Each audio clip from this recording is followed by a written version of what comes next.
नमस्कार, मैं हूं आपके साथ अर्जुन खजूरिया और आपका स्वागत है हमारे चैनल पर। इस वक्त की आपको बड़ी खबर बता दे, दिल्ली विश्वविद्यालय छात्र संघ चुनाव, जो कि दुनिया का सबसे बड़ा छात्र संघ चुनाव है, फिर से भगवा में हो गई है दिल्ली यूनिवर्सिटी। जी हां, इस वक्त का बड़ा अपडेट, 4 साल के बाद हुए दिल्ली यूनिवर्सिटी स्टूडेंट्स यूनियन के इलेक्शन में एबीवीपी ने 3-1 से यहां पर जीत अर्जित की है। आपको बता दें कि एनएसयूआई सुबह से ही माहौल बनाने का प्रयास कर रही थी, चाहे उनके बड़े नेता अलका लांबा हो, रागिनी नायक हो, तमाम ये यूजर्स जो हैं आम आदमी पार्टी के साथ भी मिलकर के, क्योंकि आम आदमी पार्टी जो है चुनाव में उन्होंने हिस्सा नहीं लिया। आपको बता दें, दिल्ली में लगातार 9 साल से सरकार चला रही है आम आदमी पार्टी। उनका जो यहां पर छात्र संगठन है सीवाईएसएस, छात्र युवा संघर्ष समिति, उन्होंने भी इस चुनाव में जो है यहां पर हिस्सा नहीं लिया। लेकिन एबीवीपी अखिल भारतीय विद्यार्थी परिषद की अगर बात की जाए, 3-1 से यहां पर जो है बड़ी जीत अर्जित की है। आपको बता दें, 4 पदों पर ये जो है मुख्य चुनाव होता है। उसके अलावा जो कॉलेज एफिलिएटेड हैं डूसू से दिल्ली विश्वविद्यालय के अंदर, वहां पर ये चुनाव करवाए जाते हैं। और कल से ही जो रिजल्ट्स यहां पर सामने आना शुरू हुए कि कई कॉलेजों में एबीवीपी के जो प्रत्याशी हैं उन्होंने क्लीन स्वीप किया। उसके बाद अगर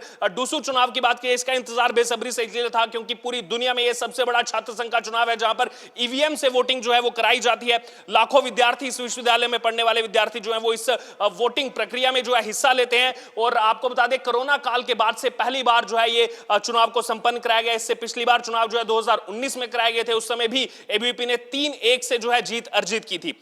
प्रेसिडेंट के पद पर आपको बता दें, यहां पर लगातार सुबह से माहौल बनाने का प्रयास किया गया कि हितेश गुलिया जो एनएसयूआई के प्रत्याशी हैं वो लीड कर रहे हैं, वो जीत रहे हैं। लेकिन ये सब जितने भी ट्रेंड चलाए जा रहे थे, ये सब फेक नैरेटिव सेट करने का प्रयास किया जा रहा था। जैसे जैसे राउंड्स का यहां पर खुलासा हो रहा था, कुल 26 राउंड में जो वोटिंग हुई, वैसे वैसे एबीवीपी के जो प्रत्याशी तुषार डेडा यहां पर एबीवीपी को रिप्रेजेंट कर रहे थे, प्रेसिडेंशियल कैंडिडेट के नाते जो है यहां पर मैदान में उतरे थे, उनकी लीड लेकिन दूसरी तरफ जो है बढ़ती जा रही थी। लेकिन कांग्रेस कुछ और दिखाने का प्रयास कर रही थी अपने सोशल मीडिया अकाउंट्स पर। धीरे धीरे ये लीड बढ़ती गई और जो अभी फाइनल रिजल्ट कुछ देर पहले ही यहां पर सामने आया, क्योंकि इस बार पिछले बार की तुलना में अगर यहां पर बात की जाए, जो वोटिंग हुई है 10% उसमें जो है इजाफा हुआ है, इसलिए इस बार 26 राउंड की काउंटिंग जो है वो यहां पर हुई है। और अभी फाइनल रिजल्ट जो है वो कुछ देर पहले ही यहां पर सामने आया। आपको बता दें, एबीवीपी के तुषार डेडा ने यहां पर 3115 वोटों से जो है जीत अर्जित की है। कुल वोट उनको 23,460 पड़े हैं। इसके अलावा अगर बात की जाए वाइस प्रेसिडेंट पद पर जो है वह यहां पर केवल इकलौती सीट जो है एनएसयूआई के खाते में गई है, जो कांग्रेस की यहां पर ऑफिशियल स्टूडेंट विंग है।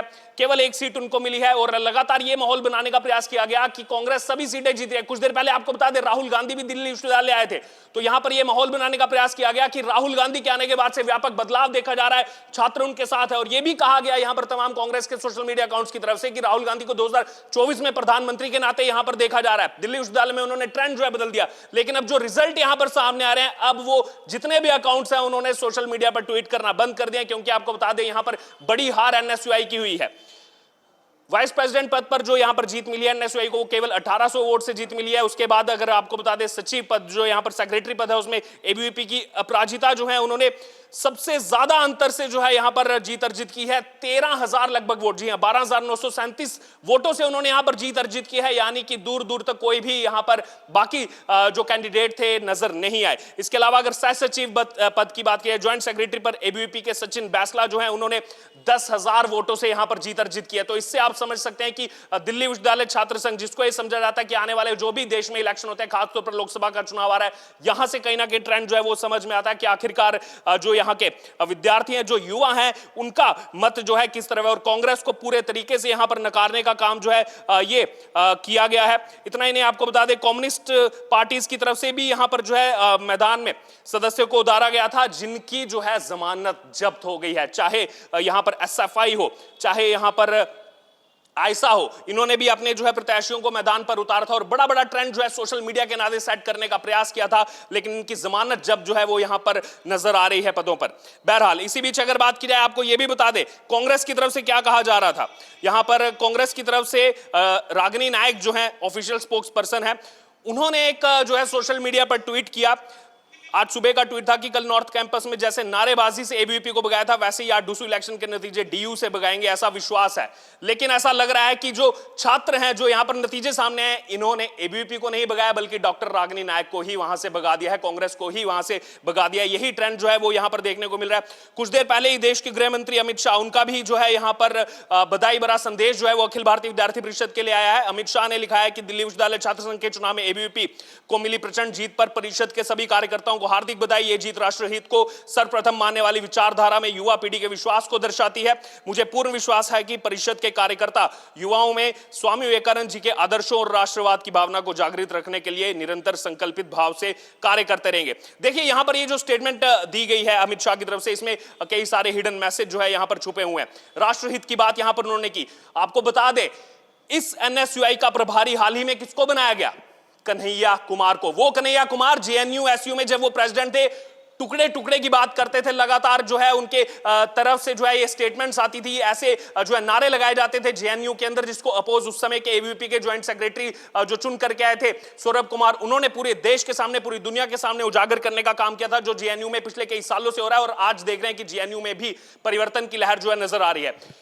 उस कन्हैया कुमार को जिसने जेएनयूएसयू में प्रेसिडेंट के नाते जब वो चुनाव लड़ रहा था तो एनएसयूआई के लिए कहा था कि आज अगर आप एनएसयूआई ज्वाइन करेंगे तो कल आप भारत को लूटेंगे। ज्वाइन एनएसयूआई टुडे लूट इंडिया टुमारो, ये कन्हैया कुमार का स्लोगन था जब वो चुनाव लड़ रहे थे, क्योंकि उस समय वो कम्युनिस्ट विचारधारा की तरफ से जो है चुनावी मैदान में उतरे थे, वामपंथी विचारधारा की तरफ से जो है चुनाव में उतरे थे।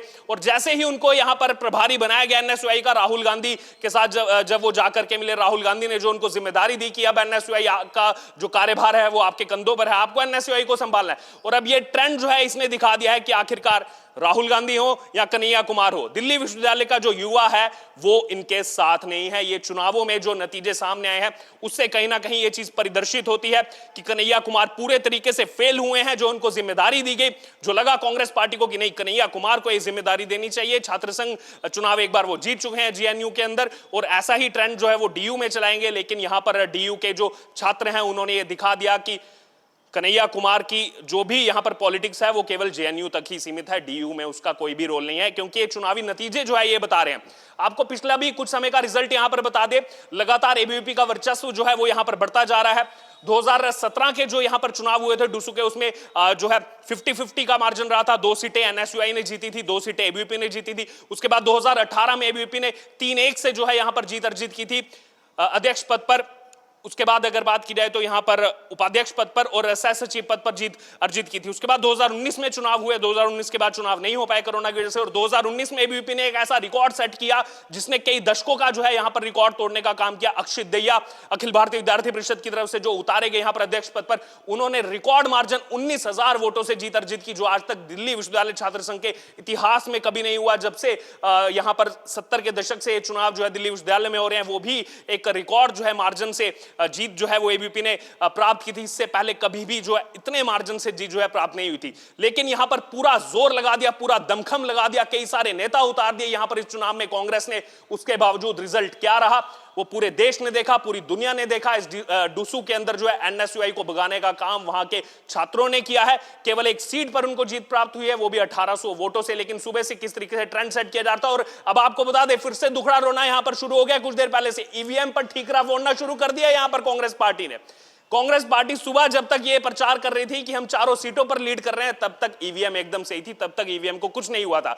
लेकिन जैसे ही शाम को नतीजे आने लगे, जैसे ही अंदर से जो है यहां पर रुझान आने लगे कि एबीवीपी का मार्जिन जीत का बढ़ता जा रहा है, चाहे बात हो सचिव पद की, सह सचिव पद की, उस पर लगातार एबीवीपी ने जो है एक बड़ा मार्जिन जो है बड़ा अंतराल से जो है यहां पर सेट किया हुआ था लगातार मार्जिन।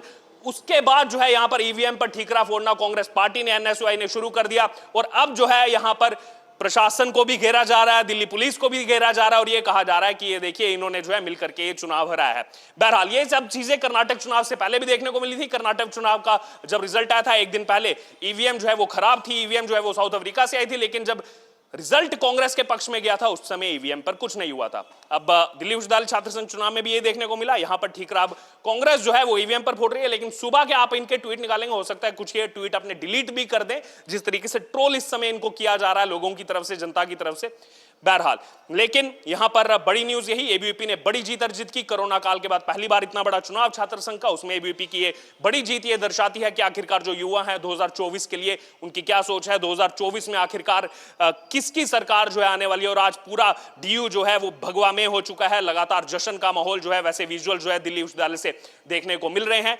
और कहीं ना कहीं आम आदमी पार्टी के लिए भी बड़ा झटका है। पिछले 9 साल से सरकार चला रहे हैं, पिछले 3 टर्म से लगातार उनकी सरकार आ रही है। एक बार कोलिशन में, 2 बार जो है 67 और 62 विधायक उनके आए हैं 70 में से। लेकिन उसके बावजूद उनका जो छात्र संघ उन्होंने बनाया 2015 में, सीवाईएसएस, वो इस बार चुनाव से गायब दिखाई दिया। या फिर कहा जाए इनडायरेक्टली वे से, अप्रत्यक्ष रूप से उन्होंने कांग्रेस का समर्थन किया, उसके बावजूद यहां पर इस चुनाव को नहीं जीत पाए। अब आपकी इस बाबत जो भी राय हो, आपकी इस पर जो भी यहां पर आपको सुझाव लग रहा हो, आप जरूर हमारे साथ कमेंट बॉक्स में शेयर करें। और कांग्रेस ने जो इस पर रोना शुरू कर दिया है, राहुल गांधी और कन्हैया कुमार के साथ इसको जोड़ा जा रहा था, बड़ी हार उनकी हुई है। अब इस बाबत जो भी आपकी राय हो, आप जरूर हमारे साथ कमेंट बॉक्स में शेयर करें। इससे जुड़े तमाम अपडेट के लिए बने रहे एसडीएम न्यूज के साथ।